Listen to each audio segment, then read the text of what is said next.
master, what cheer? Good, speak to the mariners. Fall to yard, or we run ourselves around. Mister! Hey, my hearts! Cheerly, cheerly, my hearts! Yar, yar! Take in the topsail! Down to the master's whistle! Blow to thy first thy wind from enough! Good bosun!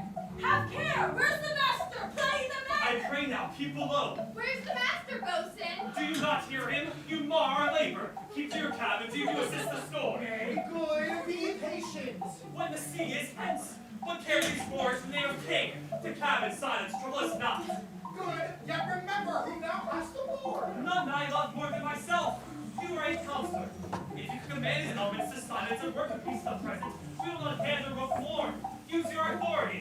If you cannot, make yourself ready in your cabin for the mischance of the hour, if it is so packed. Cheerly, my hearts! Out of the way, I say. I take great comfort from this fellow. Methinks he hath no drowning mark upon him. His complexion is perfect, gallows. Stand fast, good fate too is hanging, and make the rope of his destiny our cable for our own little advantage. And if he be not going to be hanged, our case is miserable. Take in the topsail! Yard! Lower! Lower! Bring the drive the main course! A plague upon this howling! It's louder than the weather or our office! Yet again, what do you hear? Shall we give all rage ground and your mind to sink? Box for your throat, you Bohm and blasphemous and charitable dog! Work you then! Hang for you're less afraid to be drowned than thou art! All warranted for drowning, though the ship be no stronger than a nutshell and as leaky as an upstaged plate. Let her hold! A hold! Sarah two parts off to sea again! Let her off!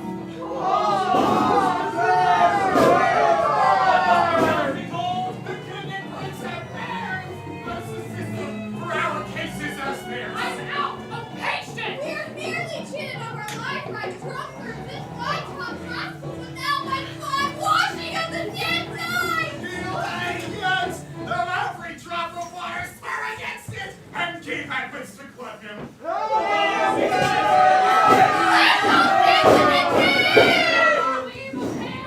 Now that I give 1,000 furlongs of sea for an acre of barren ground, long heaths, brown furs, anything, the wills above be done, but I would fain die a try death.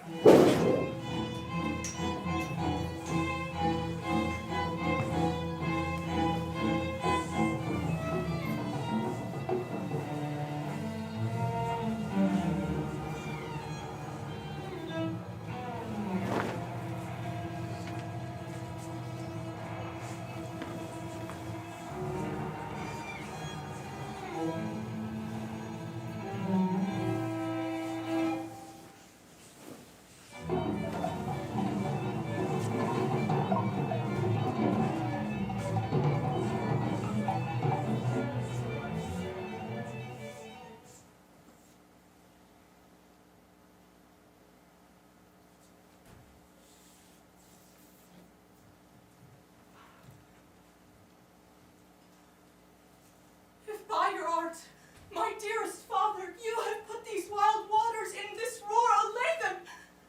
For it seems the sky would pour down stinking pitch, but that the sea mounting to the welkin's cheek dashes the fire out. Oh, I have suffered with those that I saw suffer.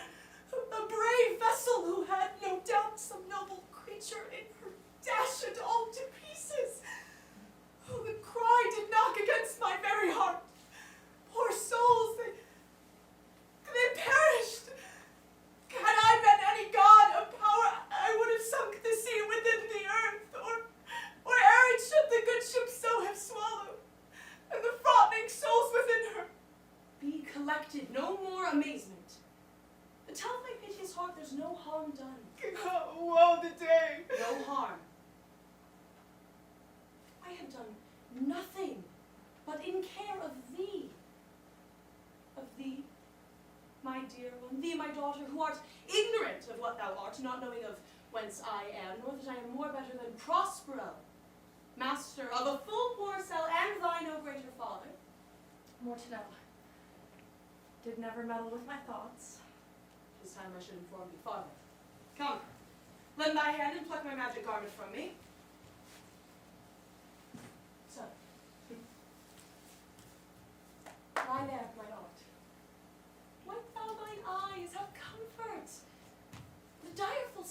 pinnacle of the rack, which touched the very virtue of compassion in me, I have such provision in mine art, so safely ordered that there is no soul, no, not so much perdition as a hair, beaten to any creature in the vessel which thou heardst cry, which thou sawest sink. Sit down, for thou must now no farther. You have often begun to tell me what I am, but stopped, and left me to a bootless inquisition, concluding, Stay, not yet. the hour is now come. The very minute bids thee ope thine ear, obey, and be attentive. Canst thou remember a time before we came unto this cell? I do not think thou canst, for then thou wast not out 3 years old. Certainly, sir, I can. I what? By any other house or person of anything, tell me the image that hath kept in thy remembrance. 'Tis far off and more like a dream than an assurance that my remembrance warrants me. Had I not 4 or 5 women once that tended me? Thou hadst, and more, Miranda. How is it that this lives in thy mind? Or what seest thou else in the dark, backward, and abysm of time? If thou rememberest aught ere thou camest here, how thou camest here thou mayst. But that I do not. 12 years since, Miranda, 12 years since, thy father was the Duke of Milan and a Prince of Pal. Sir, are you not my father? Thy mother was a piece of virtue, and she said thou wast my daughter. And thy father was Duke of Milan, and his only heir and princess no worse issued. Oh, the heavens!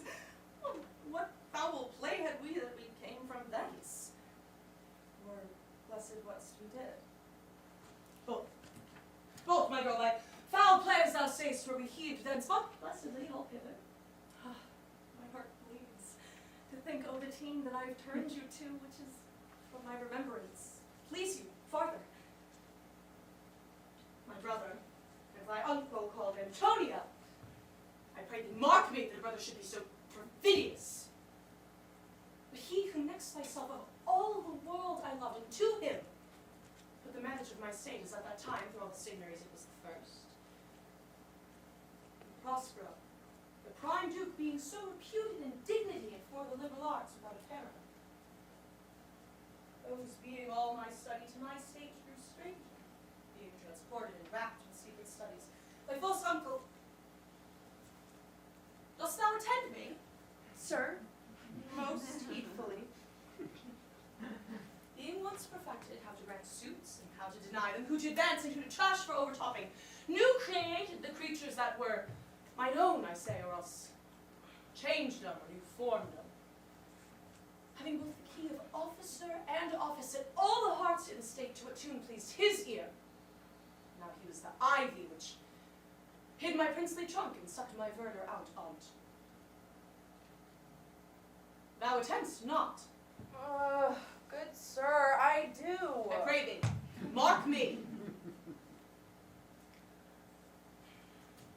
I, thus neglecting worldly ends, all dedicated to closeness, and the bettering of my mind with that which, but by being so retired or prized, all popular rate. And my false brother awaits an evil nature, and my trust, if a good parent, did beget of him a falsehood in its contrary as great as my trust was, which had indeed no limit. The confidence stands bound. He, being thus lorded not only with what my revenue yielded, but what my power might else exact, like one who, having on to truth by telling of it, made such a sinner of his memory to credit his own lie, he did believe he was indeed the Duke. Out of the substitution and executing the outward face of royalty with all prerogative, hence his ambition growing. Dost thou hear? Your tale, sir, would cure deafness. To have no screen between this part he played and him he played it for, he needs will be absolute Milan. Temporal royalties he thinks me now incapable. Confederates so dry, he was persuaded with the King of Naples to do him annual tribute, pay him homage, subject his coronet to his crown, and to bend the dukedom. Yet unbowed, alas, poor Milan, to most ignoble stooping. Oh, the heavens. Mark his condition, then the event, and then tell me if this might be a brother. I should sin to think but nobly of my grandmother. Good wombs have borne bad sons. Now condition. King of Naples, being an enemy to me in veteran, hearkens to my mother's suit, which is that, in lieu of the premises, and I know not how much homage, should presently extirpate me and mine out of the dukedom, and confer a fair Milan and all the honors on my brother. Wherein a treacherous army levied one midnight, fated to the purpose, did Antonio open the gates, and the ministers for the purpose hurried me and thine crying self. Alack! For mercy! I not remembering how I cried out then will cry it o'er again. It is a hint that brings mine eyes to it. Come, then I shall bring thee to the present business, for now's which the story were most unpertinent. Wherefore did they not that hour destroy us? Well demanded, my tale provokes that question. Dear, they durst not so dear the love my people bore me, nor set a mark so bloody on the business, but with colors fair painted their foul ends. In few they hurried us aboard a bark, or us some leagues to the sea where they prepared a rotten carcass of a not tackle, sail, nor mast. The very rats instinctively quit. There they hoist us to cry to the sea that roared to us, to sigh to the winds whose pity, sighing back again, did us but loving wrong. Alack, what trouble was I then to you? Oh, cherubim! Oh, thou wast what did preserve me. Thou didst smile and fuse it with a fortitude from heaven when I have decked the sea with drops full salt under my burden groaned, and raised in me an undergoing stomach to bear up against what should else ensue. How came we ashore? A providence divine. Some food we had and some fresh water that a noble Neapolitan Gonzalo, being then appointed master of this design, did furnish us with rich garments, linen, stuffs, and necessaries, which did substand much. So, of his kindness, he furnished me with volumes from my library that I prize above my dukedom. Would I might but ever see that man. Sit still, and hear the last of our sea star. Here came we ashore, and here have I, thy schoolmaster, made thee more profit than other tutors can, who have time for vainer hours, and teachers not so care. Heavens thank you for it. And now, sir, for still 'tis beating on my mind, your reason for raising this sea storm?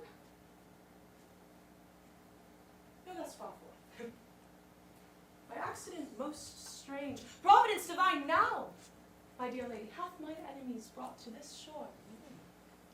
And by my prescience I find my zenith doth depend a most auspicious star, whose countenance, if I court not but omit, my fortunes will ever after do. Here, cease more questions, thou art inclined to sleep. 'Tis a good dullness, and give it way, I know thou canst not choose.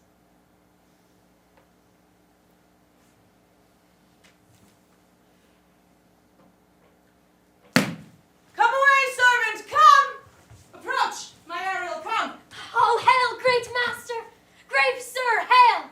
I come to answer thy best pleasure. Be it to fly, to swim, to dive into the fire, to ride on the curled clouds to thy strong bidding task, Ariel, and all their quality. Hast thou spirit performed to point the tempest that I bade thee? To every article. I boarded the king's ship, now on the beak, now in the waist, the deck, in every cabin I flamed amazement. Sometimes I'd divide and burn in many places. On the topmast, the yards, and bowsprit would I flame distinctly, then meet and join. Jove's lightning, the precursors of the dreadful thunder claps, more momentary in sight outrunning were not. The fire and cracks of sulphurous roaring the most mighty Neptune seemed to besiege, and make his bold waves tremble, yea, his dread trident shake. My brave spirit! Who is so firm, so constant that this coil could not infect his reason? Not a soul, but felt a fever of the mad and played some tricks of desperation. All but mariners plunged in the foaming brine and quit the vessel, then all afire with me. The king's son Ferdinand, who, with hair upstaring, then like reeds, not hair, was the first man that leaped, cried, "Hell is empty and all the devils are here!" My trusty spirit! But was not this nigh shore? All close by, my master. But are they, Ariel, safe? Not a hair perish. on their sustaining garments not a blemish, but fresher than before. And as thou badst me in troops, I have dispersed them about the isle. The king's son have I landed by himself, whom I left cooling up the air with sighs, in an odd angle of the isle, and sitting, his arms in the sad knot. Of the king's ship, the mariners, say how thou hast disposed of the rest of the fleet. Safely in harbor is the king's ship, in the deep nook where once thou calledst me up at midnight to fetch dew from the still vexed vermouths, there she's hid. The mariners all under hatches stowed, who with a charm joined to their suffered labor I have left asleep. And for the rest of the fleet, which I dispersed, they all have met again and are upon the Mediterranean float, bound sadly home for Naples, supposing that they saw the king's ship wrecked and his great person perish. Ariel, thy charge exactly is performed. But there's more work. What is the time of the day? Past the mid-season. At least 2 glasses. The time twixt 6 and now must by us both be spent most preciously. Is there more toil? Since thou dost give me pains, let me remember thee what thou hast promised, which is not yet performed me. How now, moody? What is't thou canst demand? My liberty, Before the time be out. No more. I prithee, remember I have done thee worthy service, told thee no lies, made no mistaking without or grudge or grumblings. Thou did promise to bake me a full year. Hast thou forgot from what a torment I did find thee in? No. Thou dost. And thinks it much to tread the ooze of the salt deep, to run upon the sharp winds of the north, to do me business in the veins of the earth when it is baked with frost. Do not, sir. Thou liest, malignant thing. Hast thou forgot that foul witch Sycorax, who with age and envy was grown into a hoop? Hast thou forgot her? No, sir. Where was she born? Speak. Tell me. Sir, in Argier. Oh, was she so? I must once in a month recount what thou hast been, which thou forgets. This damned witch Sycorax, for mischiefs manifold and sorceries terrible to enter human hearing, from Argier thou knowest was banished. For one thing she did, they would not take her life. Is this not true? Aye, sir. This blue-eyed hag was hither brought with a child, and was left here by the sailors. Then wast thou my slave, for thou wast a spirit too delicate to act her earthy and abhorred commands. She did confine thee, by the help of her more potent masters, in her most unmitigable rage, into a cloven pine, within which rift thou didst remain imprisoned 12 winters, within which space she died, and left thee venting thy groans as fast as windmills strike. Then was this island, save for the sun that she did litter here, a freckled well Padmore, not honored with a human shape. Yes, Caliban, her son. That very Caliban whom I now keep in service. Thou best knowest what a torment I did find thee in. It was a torment to lay upon the damned which Sycorax could not again undo. It was mine art, when I arrived and found thee here, that made gape in the pine and let thee out. I thank thee, master. If thou more murmurs, I will rend an oak and peg thee in its naughty entrails till thou hast howled away 12 winters. Pardon, master. I will be correspondent to command, and do my writing gently. Do so. And after 2 days I will discharge thee. That's my noble master. What shall I do? Say what? What shall I do? Go make thyself like a nymph of the sea, be subject to no sight but mine and thine, invisible to every eyeball else. Go. Take this shape and hither come in. Go, hence with diligence. Awake, dear heart, awake. Thou hast slept well. Awake. The strangeness of your story put heaviness in me. Shake it off, come on. We'll not present Caliban, the slave who never yields us kind answer. Is a villain, sir, I do not love to look on. But as 'tis, we cannot miss him. He does make us fire, and fetch in our wood, and serves in all offices that profit us. What ho! Slave, Caliban, thou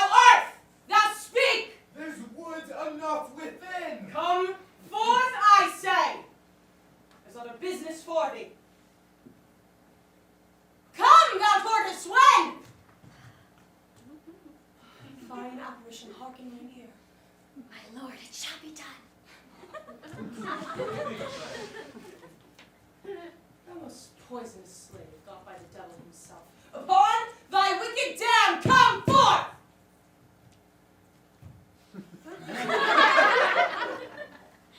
As wicked do as ere my mother brushed with raven's feather from unwholesome fed drop, and you both! A southwest blow on you, and blister you all over. For this, be sure tonight thou shalt have cramps. Signs such as I will pen thy graphic urchins shall forfeit vast night, they may work all exercise on thee. Thou shalt be pinched as thick as honeycomb, each pinch more stinging than the bees at Basin. I must eat my dinner. This island's mine, by Sycorax, my mother, which thou takest from me. When thou camest first, thou strokest me, and made much of me.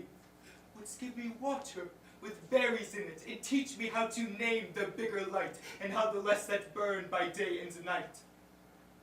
And then I loved thee, and showed thee all the qualities of the isle, the fresh springs, brine pits, barren place, and fertile. Cursed be I that did so! All the charms of Sycorax, toads, beetles, bats light on you, for I am all the subjects that you have, which first was mine own king. And here you stye me in this hard rock, whilst you do keep from me the rest of the island. Thou must lying slave, whose stripes may move not kindness. I have used you, filth as thou art, with humane care, and lodged thee in mine own cell till thou didst seek to violate the honor of my child. Ho, ho, ho, ho. When it had been done, thou didst prevent me. I had people else this isle with Caliban. Abhorred slave, which any print of goodness wilt not take, being capable of all ill. I pitied thee, took pains to make thee speak, taught thee each hour one thing or other, whence thou didst not know thine own tongue, but would babble like a thing most brutish. I endowed thy purposes with words that makes them known. But thy vile creature, though thou didst learn, had that in it which good natures could not abide to be with. Therefore wast thou deservedly confined into this rock, who hadst deserved more than a prison. You taught me language, and my profit on it is I know how to curse. The red plague rid you Hence, hence! Go fetch us in fuel and be quick, thou art best to answer to other business. Shrugg'st thou, malice? If thou neglect'st or dost unwillingly what I command, I shall rack thee with cramps, make thy bones ache, such that beasts shall tremble at thy dig. No, pray thee. I must obey.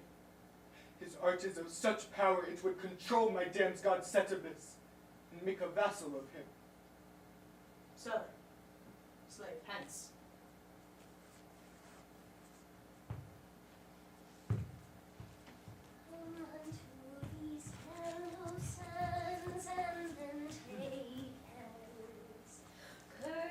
When you haven't kissed, the wild waves whist, footed feebly here and there, and sweet sprites fair, the burden hark, hark, the watch dogs bark, hark, hark, I hear the strain of strutting chanticleer, cry cock-a-diddle-dow. Where should this music be? In the air or the earth? It sounds no more, and sure it waits upon some god of the island. Sitting on a bank, weeping again the king my father's wrack, this music crept by me upon the water, allying both their fury and my passion with its sweet air. Thence I have followed it, or it hath drawn me rather. But 'tis gone. No, it begins again. Full fathom 5 thy father lies, of his woes our coral made. Those are pearls that were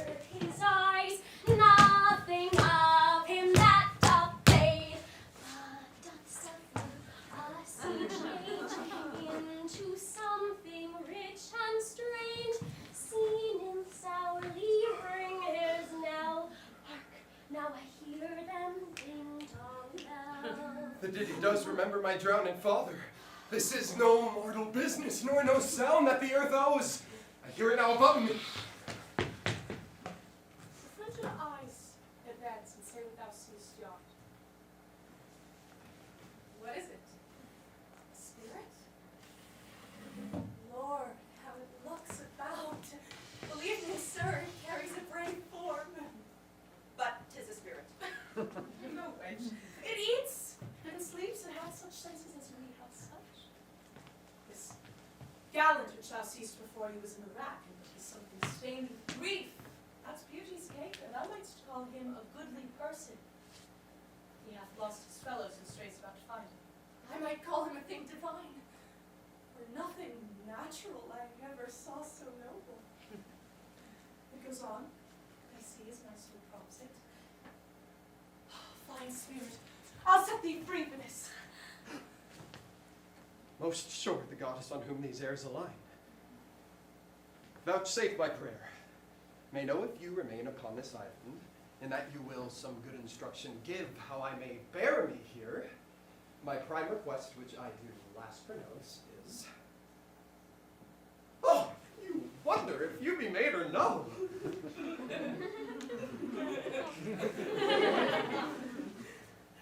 No wonder, sir, but certainly a maid. My language? Heavens! I am the best of them that speak this speech were I but 'tis worse spoken. How the best? What wert thou of the King of Naples, Usurping? A single thing, as I am now that wonders to hear thee speak of Naples.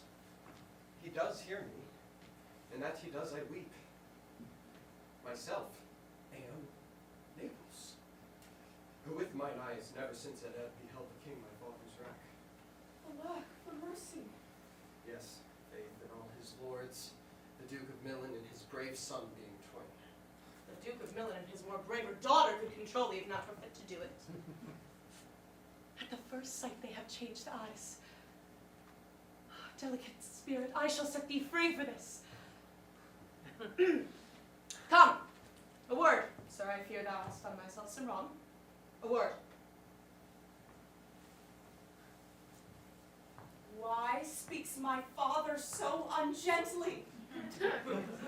This is the third man that e'er I saw. The first that e'er I sighed for. Oh, pity move my father to be inclined to my way.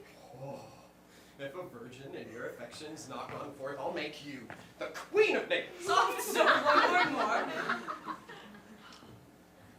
Goes on, I see. But this swift business I must uneasy make, lest too light winning make the prize light.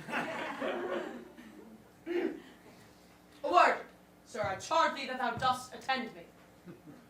Thou dost usurp the name thou owest not, and have put thyself on this island a spy to win it from me, the Lord Aunt. No! As I am a man. There's nothing ill can dwell in such a temple. If the ill spirit have so fair a house, then good things shall strive to dwell with it. Come, follow. Speak you not for him, he's a traitor. Come, I'll manacle thy neck and feet together. Sea water shalt thou drink. Thy food shall be thee. Fresh from muscles where the acorn breaks. Follow. No! I will resist such entertainment till mine enemy has more power. Father, make not too rash a trial of him, for he's gentle and not fearful. What I say, my foot, my tutor, who makes to show but darest not strike thy conscience is so possessed with guilt. Come, from my ward and drive thy weapon. I shall here disarm thee with thy stick and make it drop. Beseech you, father, hence, and hang not on my garments. Sir, have pity, I'll be his surety. Silence! One word more shall make me chide thee, if not hate thee. What? An advocate for an impostor? Thou thinkst there are no more such shapes as he, having seen but he and Caliban. Foolish wench, to the most of men, this is a Caliban, and they to he are angels. My affections are then most humble. I have no ambition to see a goodlier man. Come now. Thy nerves are in their infancy again and are all knit up. They have no vigor in them. So they are. My spirits, as if in a dream, are all bound up. The loss of my father, the weakness which I feel, nor this man's threats to whom I have subdued her, but light to me. Might I run through my window, once a day, hold this maid. All corners out, so the earth let liberty make use of. Come on. Space enough have I in such a prison. Fine spirit. Follow me. Do exactly all points of my command, and thou shalt be free. To the syllable. Be of comfort, sir. My father's of a better nature than he appears by speech. This is unwonted, which now came from him. Come. Follow. Speak you not for him.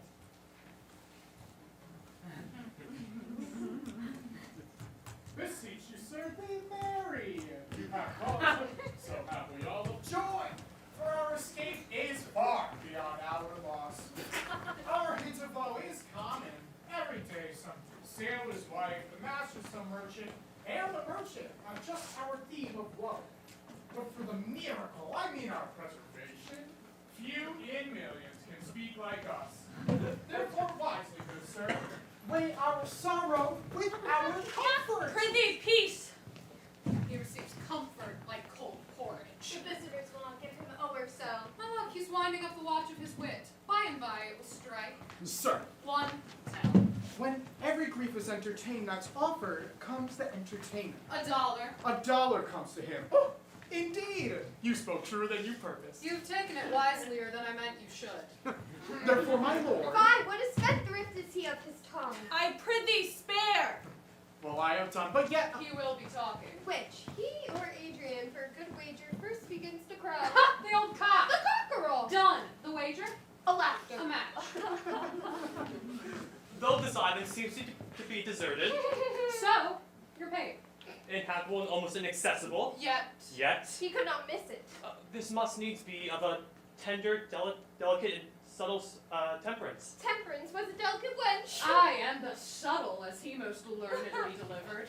The air breathes upon us here most sweetly. As if it had lungs and rotten ones. Or 'twere perfumed by a fen. Here is everything advantageous to life. True, safe means to live. Of that there's none, or little. Look how lush and lusty the grass is. How green. The grass is indeed tawny. With an eye of green it. He could not miss it. No, he doth but mistake the truth totally.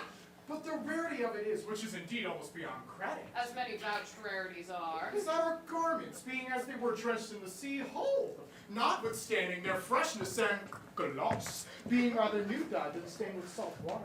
If but one of his pockets could speak, would it not say he lies? Aye, or very falsely pocket up his report.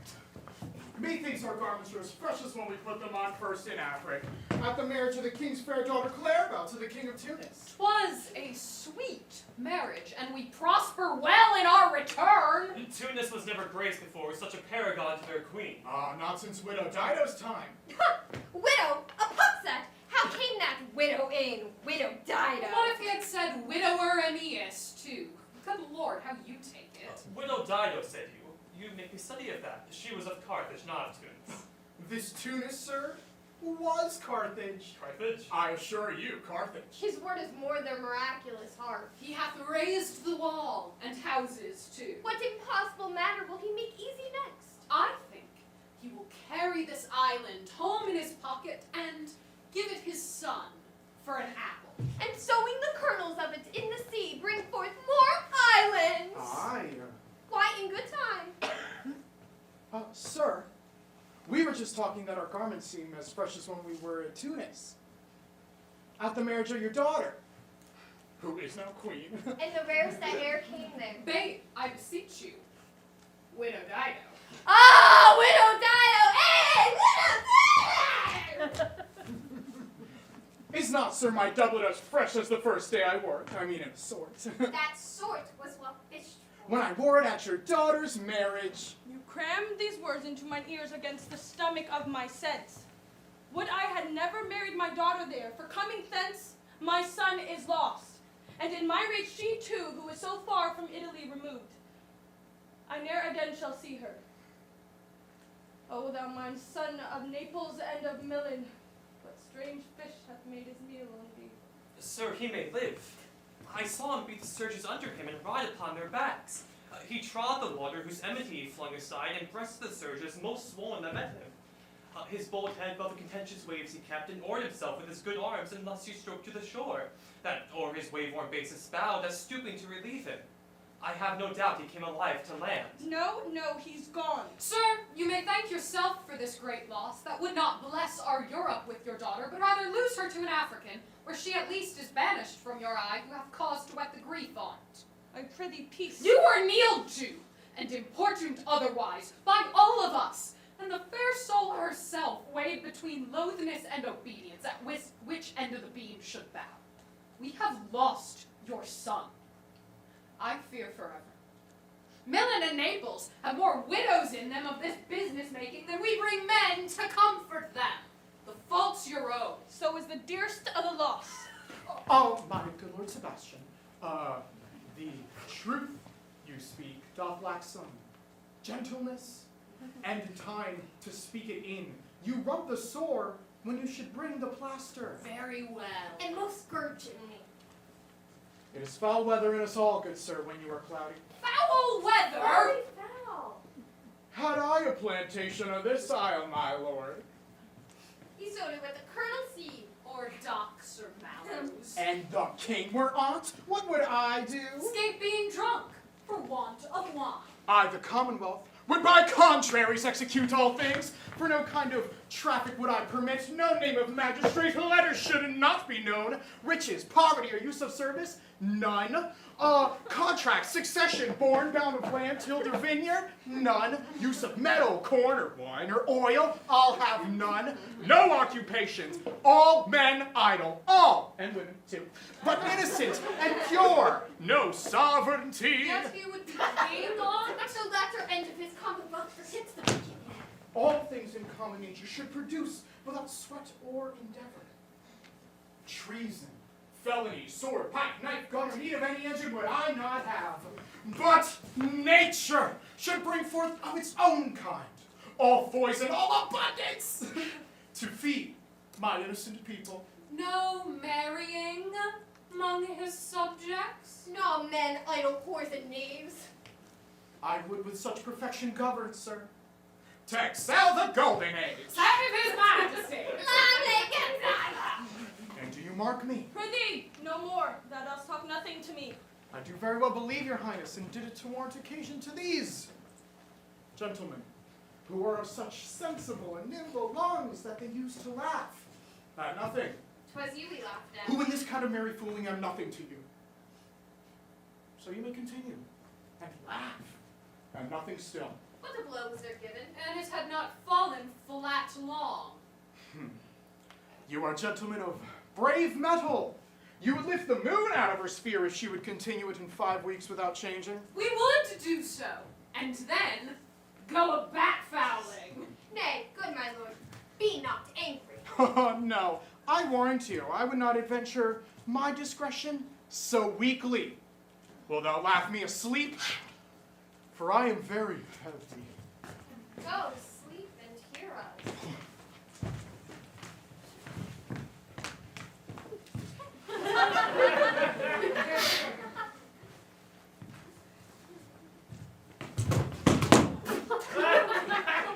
What? All so soon asleep? I wish mine eyes would, with themselves, shut up my thoughts. I find they are trying to do so. Please you, sir, do not omit the heavy offer of it. It seldom visits sorrow, and when it doth, it is a comforter. We too, my lord, will guard your person while you take your rest and watch your safety. Thank you. Wondrous heavy. What a strange drowsiness possesses them. It is the quality of the climate. Why doth it then not our eyelids sink? I find not myself disposed to sleep. Nor I. My spirits are nimble. They fell together all as by consent.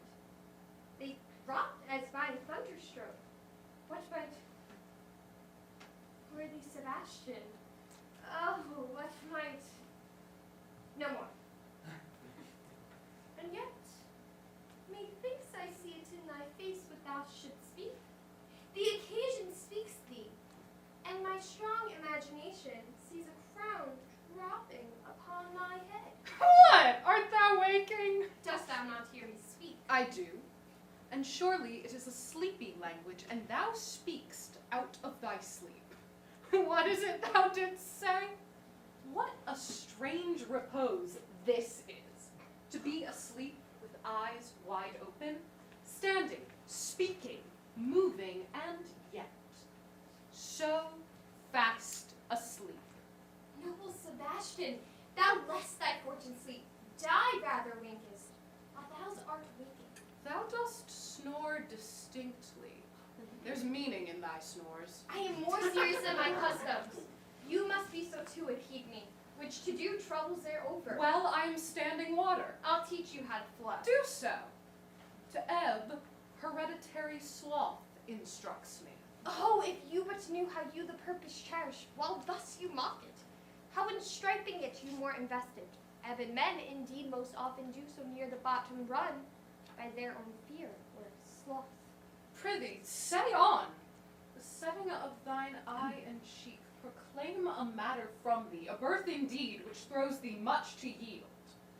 Thus, sir, although this lord of weak remembrance, this who shall be of little memory when he is earth, hath here almost persuaded, for he's a spirit of persuasion, professes to persuade the king his son's alive. 'Tis as impossible as he is undrowned, that he that sleeps here I have no hope that he's undrowned. Oh, act of no hope, what great hope have you? No hope that way is another way so high a hope that even ambitions cannot pierce a wink beyond, but doubt discovery there. Will you grant with me that Ferdinand is drowned? He's gone. Then tell me, who's the next heir of Naples? Clarabelle. She that is queen of Tunis. She that dwells 10 leagues beyond men's lives. She that from Naples can have no note unless the sun were post, the men in the moon too slow, till newborn chins be rough and reasonable. She that from whom which we receive swallow, though some cast again, and by some strange destiny to perform an act, whereof is what's prolonged, what's to come and yours and mine discharge. What stuff is this? How say you? 'Tis true. My brother's daughter's queen of Tunis, so is she heir of Naples. Twixt which regions there is some space. A space whose ever Cupid seems to cry out, how shall that Clarabelle measure us back to Naples? Keep in Tunis, and let Sebastian wake. Say this were death that now hath seized them. They are no worse than now they are.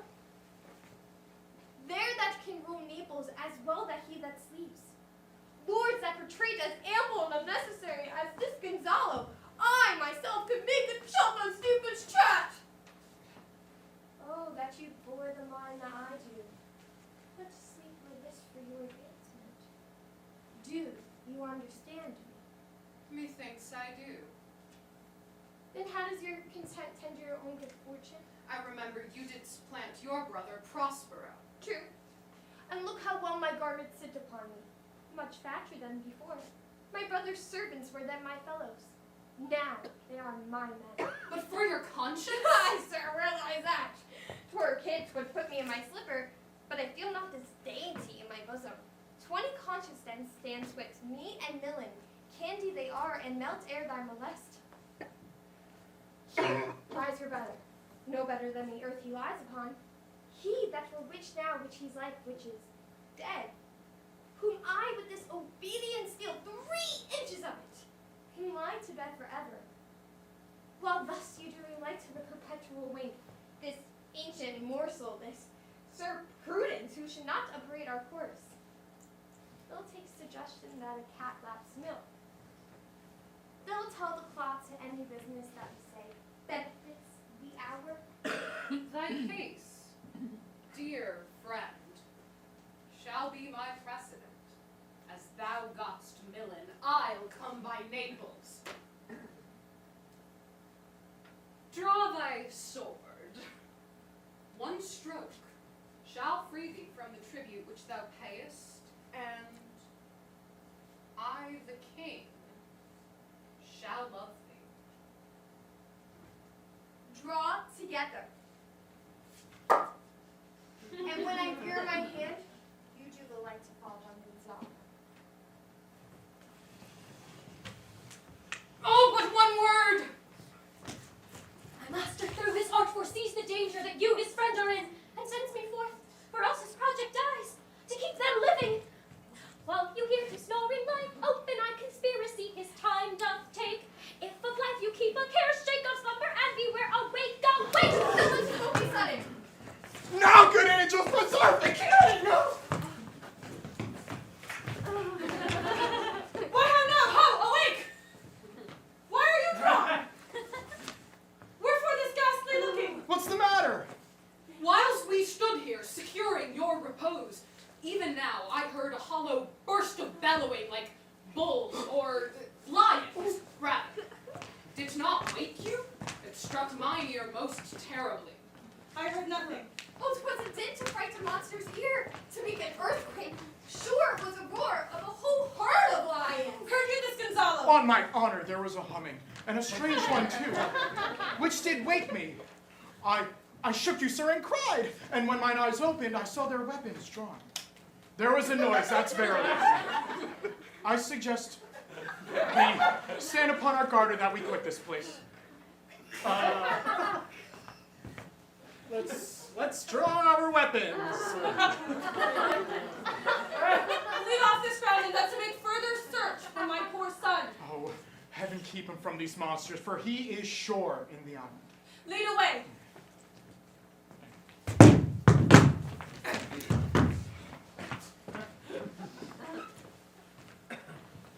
Prospero, my lord, shall know what I have done.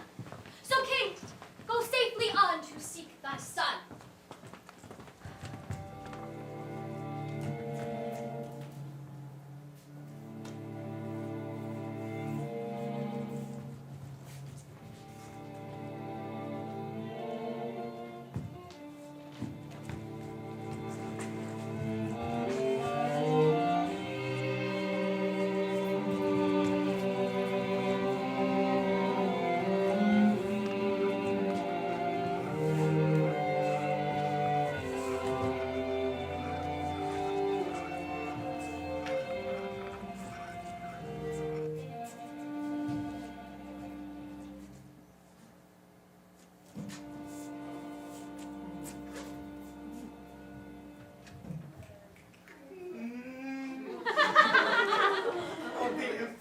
That the sun sucks up from bogs, fens, flats, on Prosper fall and make him by ichmeal and disease.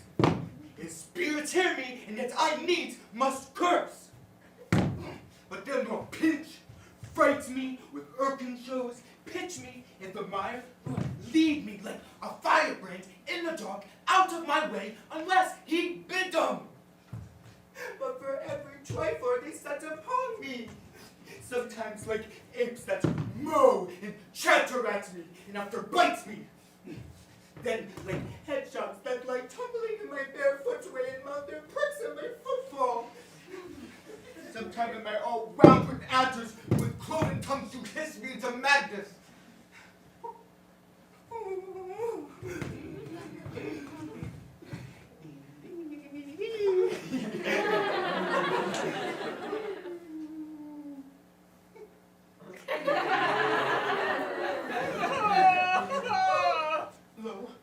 Here comes a spirit of his, and he torments me for bringing wood in slowly.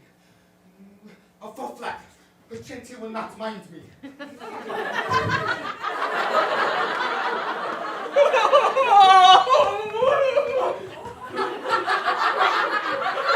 no bush, nor shrub to bear up any weather at all. And another storm brewing. I hear it sing in the wind. Yon same black cloud, yon huge one, looks like a foul bumper that would shed his liquor. Such a thunder as it did before, I know not where to hide my head. Yon same cloud cannot choose but fall by pale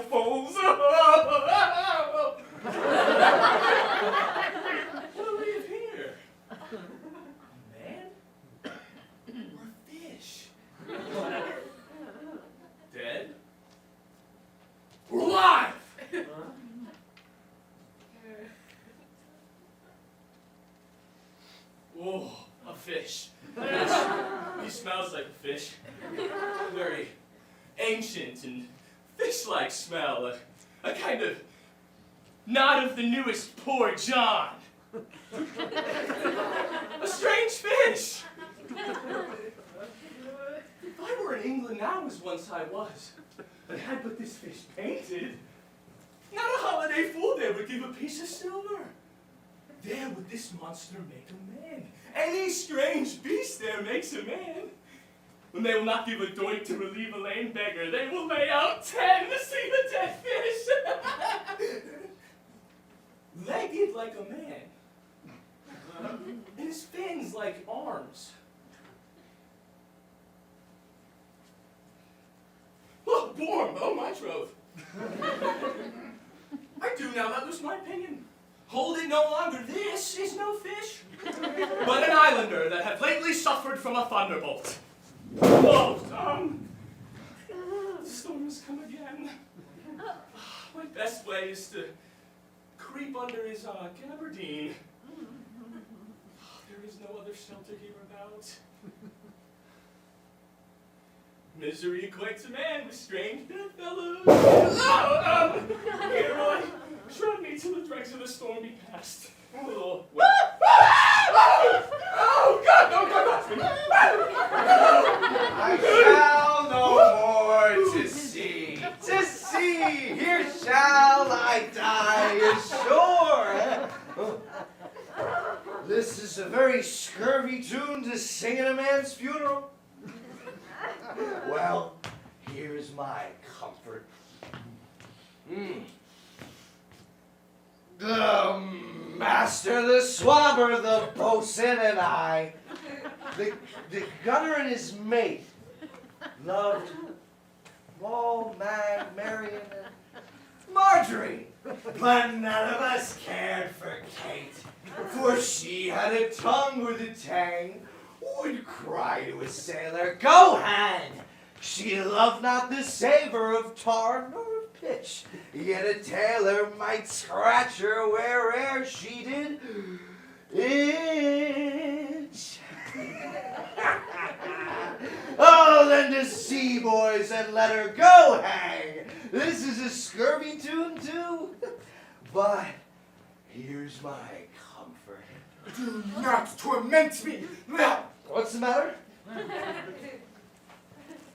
Have we devils here? Do you put tricks upons with savages and men of inn? Ha! I have not escaped drowning to be afeard now of your 4 legs, for it hath been said, as proper a man as ever when on 4 legs cannot make him give ground. And it shall be so again, while Stephano breathes at nostrils. The spirit torments me. Oh. This is some monster of the isle with 4 legs, who with God as I take it, and a gueux. Where the devil should he learn our language? I'll give him some relief if it be but for that. If I can recover him, and keep him tame, and get to Naples with him, he's a present for any emperor that ever trod on neat's leather. Do not torment me. Prithee, I'll bring my wood home faster. He's in his fit now, and does not talk after the wise as that. He shall taste of my bottle. If he never drunk wine before, it'll go near to remove his fit. If I can recover him and keep him tame, I will not take too much for him. He shall pay for him that hath him, and that soundly. Thou dost me yet with little hurt. Thou wilt anon, I know it by thy trembling. Now Prosper works upon thee. Oh, come on your ways. Open your mouth. Here. Is that which will give language to you, cat? Open your mouth. This will shake your shaking. I can tell you, and that soundly.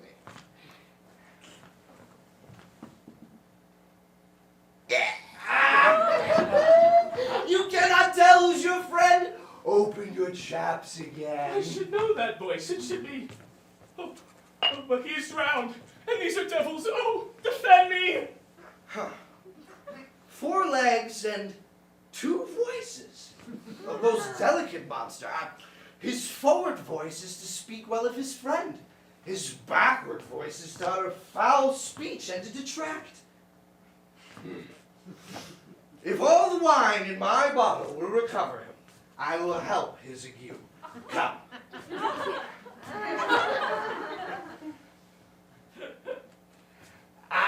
Amen, amen. I shall pour some in thy other mouth. Stephano! Doth thy other mouth call me? Oh, this is mercy, mercy. This is a devil and no monster.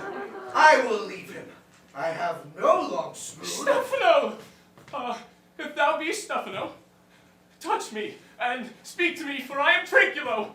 Be not afeard, thy good friend Trinculo. Well, if thou be Trinculo, come forth.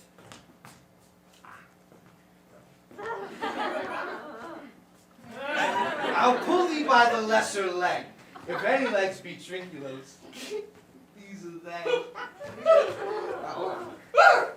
Just, thou art very Trinculo indeed! Oh. How camest thou? How camest thou to be in the siege of this moon calf?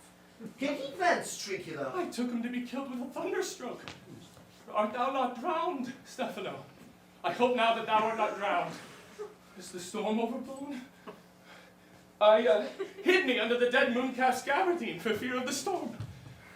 Art thou living, Stephano? Oh, Stephano, to you, what a escape! Oh, prithee, do not turn me about. My stomach is not constant. These be fine things, and if they be not sprites, that's a brave god and bears celestial liquor. How didst thou escape? How camest thou hither? Swear by this bottle how thou camest hither. I escaped upon the butt of a sack, which the sailors heaved overboard by this bottle, which I made of the bark of a tree with my own hands, since I was cast ashore.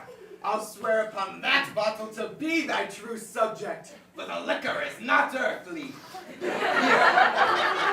Swear then how thou escapest. Swum ashore, man, like a duck. I can swim like a duck, I'll be sworn. I kiss the book, though thou canst swim like a duck.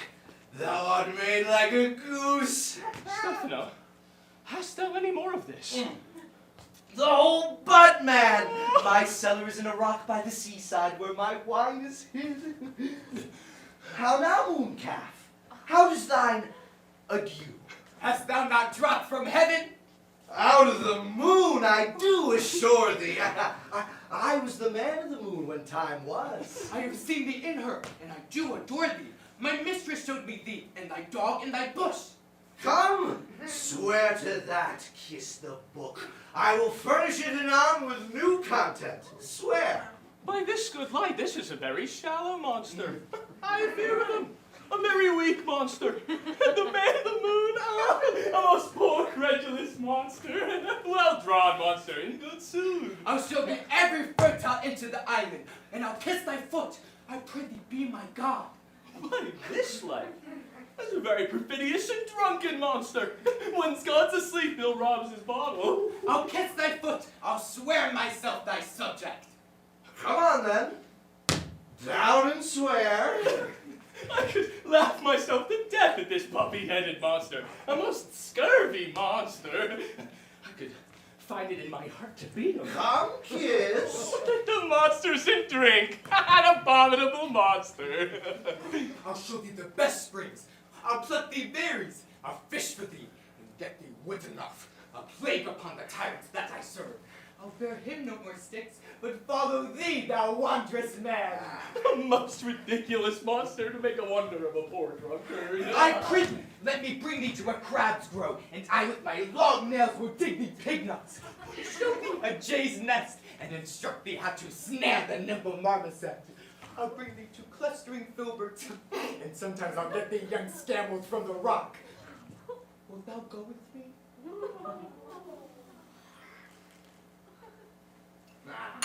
I prithee now, leave the way without any more talking. Trinculo, the king and all our company, else being drowned, we will inherit here.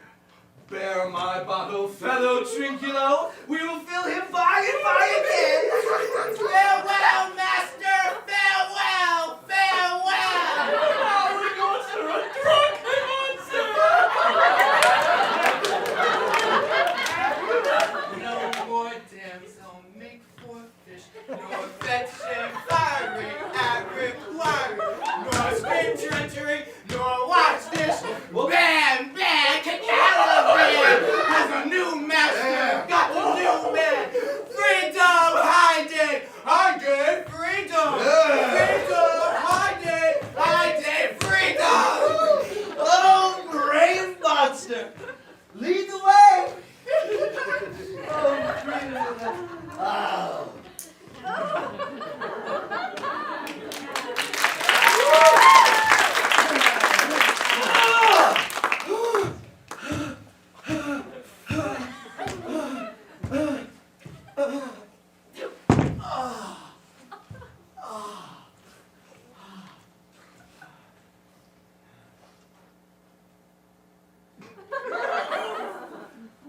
There be some sports are painful. In their labor, the lights in them sets off. Some kinds of baseness are nobly undergone, and most poor matters point to rich ends. This, my mean task, will be as heavy to me as odious. But the mistress which I serve quickens what's dead and makes my labors pleasures. Oh, she is 10 times more gentle than her father is crabbed. He's composed of harshness. I must remove some thousands of these logs and pile them up upon a sore injunction. My sweet mistress weeps when she sees me work and says, such baseness could never like executor. I forbid. But these sweet thoughts do even refresh my labors. Most busiest when I do it. Alas now! Pray you, work not so hard. I would the lightning had burnt up those logs that you are enjoined to pile. Pray, set it down, rest you. When this burns, 'twill weep for having wearied you. My father is hard at study now. Rest yourself, he's safe for these 3 hours. Oh, most dear mistress, the sun will set before I shall discharge what I must strive to do.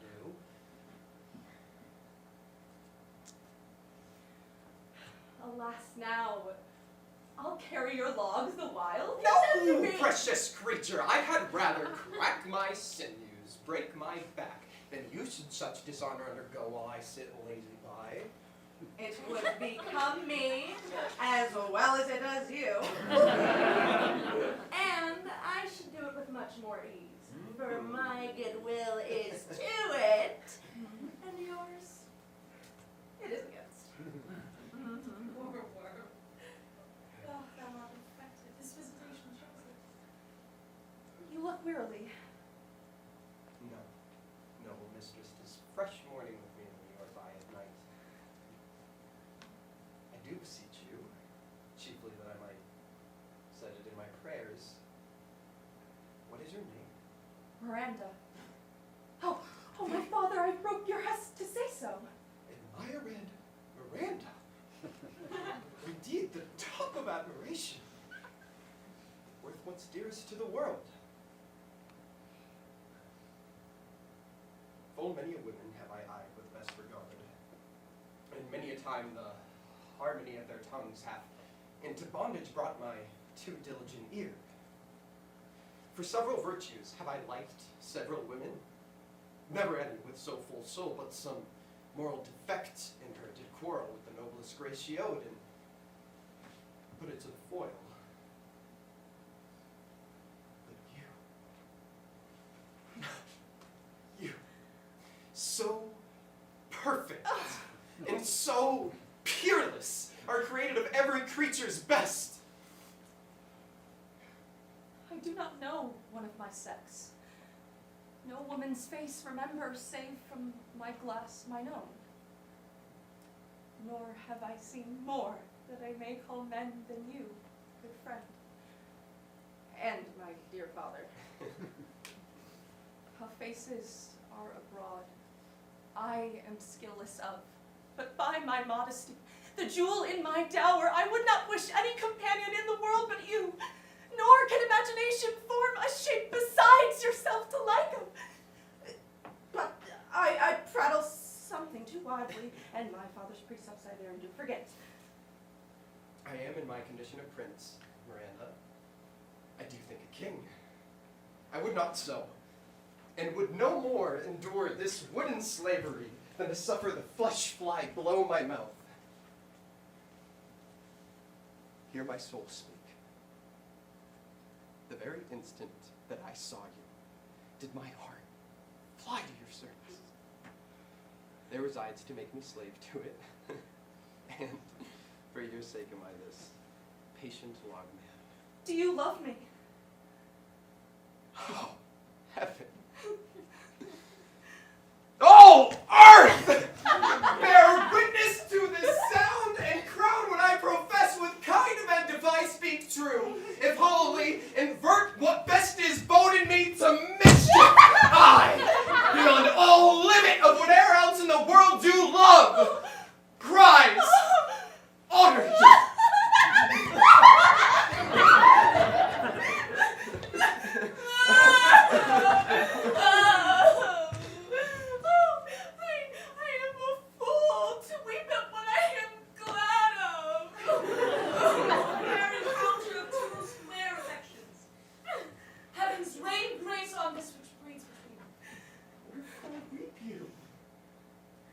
Unworthiness.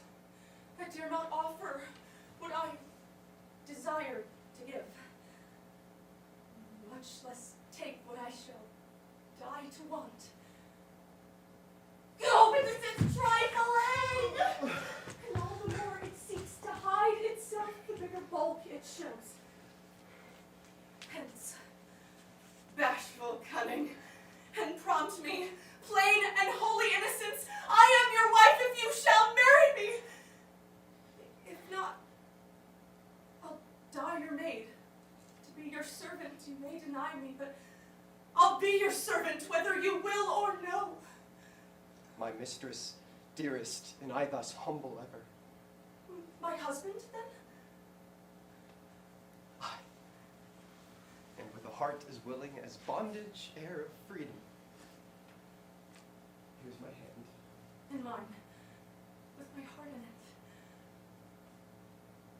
it. And now, farewell.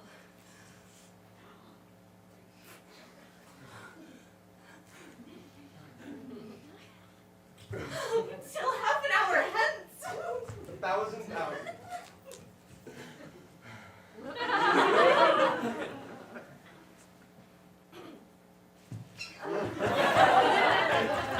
So glad of this to say I cannot be more surprised with all that. My rejoicing at nothing can be greater. On to my book. For yet ere supper time I must perform much business appertaining.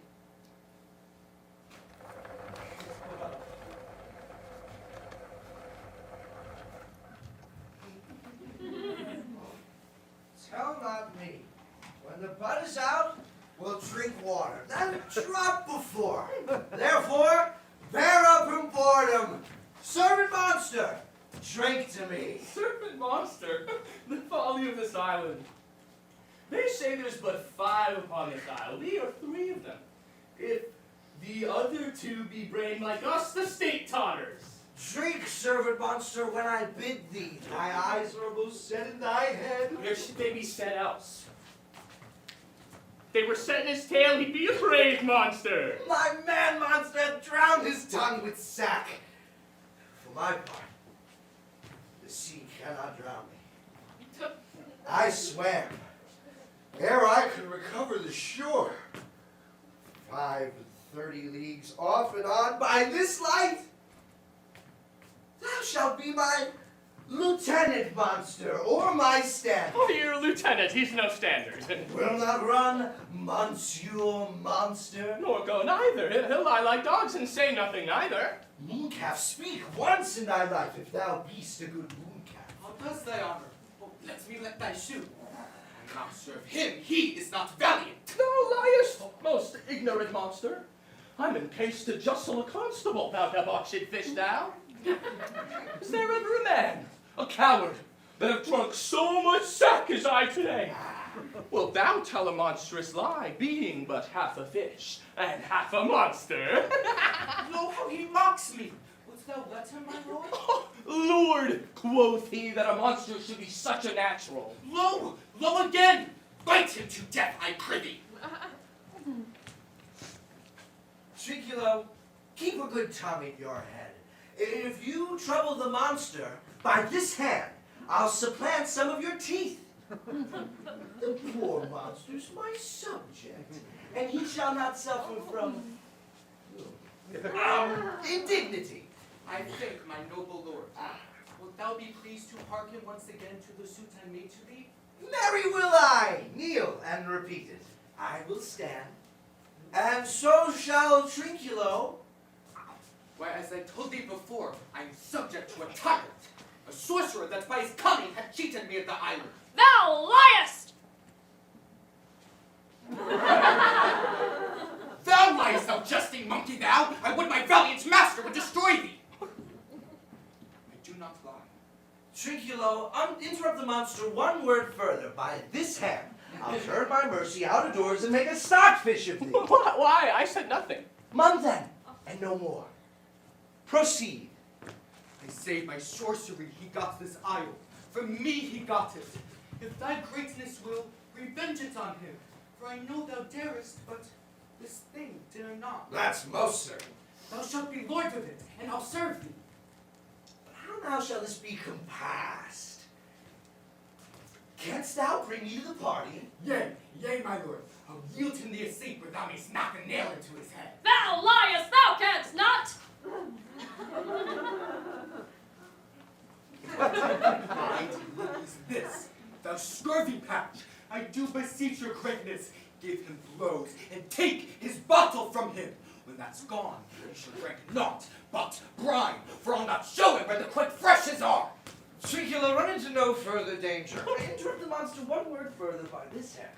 I will turn my mercy out of doors and make a stockfish of thee. Why? What did I did nothing. I'll stand far off. Didst thou not say he lied? Thou liest! Do I so? Oh, take thou that. As you like this, give me the lie another time. I did not give the lie. Ow. Out of your wits and your hearing too. A pox of your bottle, this can sack and drinking do. A murrain on your monster, and the devil take your fingers. Now forward with your tale. Prithee stand further off. Beat him a little. After a little time, I'll beat him too. Stand farther. Come, proceed. Why, as I told thee, 'tis a custom with him in the afternoon to sleep. There thou mayst brain him, having first seized his books, or with a log batter his skull, or punch him with a stake, or cut his reason with thy knife. Remember first to possess his books, for without them he's but as soft as I am, nor hath not one spirit to command. They all do hate him as rootedly as I. Burn but his books. He has brave utensils, for so he calls them, which when he has a house he'll deck with all. And that most deeply to consider is the beauty of his daughter. He himself calls her the non-purelle. I never saw a woman, but only Sycorax, my dam, and she. But she as far surpasses Sycorax as great as does Lee. Is it so brave a lass? Aye, my lord, she will become thy bed, I warrant, and bring thee forth brave brood. Monster, I will kill this man. His daughter and I shall be king and queen. Save our graces. And Trinculo and thyself shall be viceroys. Dost thou like the plot, Trinculo? Excellent. Oh, give me thy hand. No. Oh. I'm sorry I beat thee, but while thou livest, keep the tongue in thy head. Within this half hour he will be asleep. Wilt thou destroy him then? Aye, on mine honor. This will I tell my master. Thou makest me merry. I am full of pleasure. Let us be jocund. Oh, wilt thou trill the catch you taught me, but while ere? At thy request, I do reason any reason. Come, Trinculo, let us sing. Flout 'em and scout 'em and flout 'em and scout 'em. Thought is free. That's not the tune.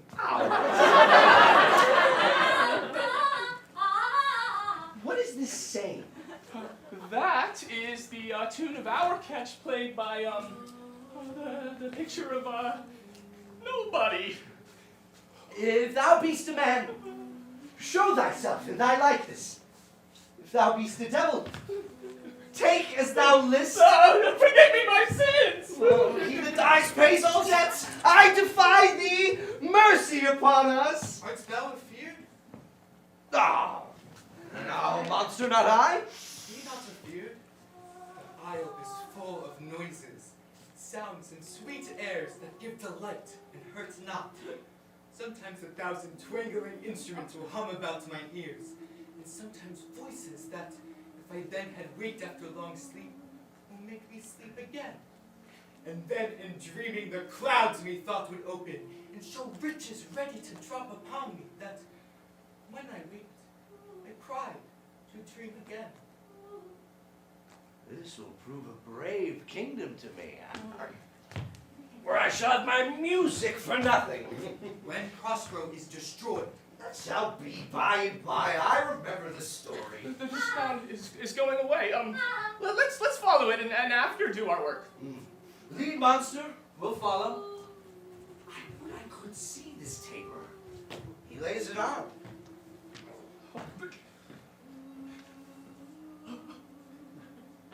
I'll follow Stephano.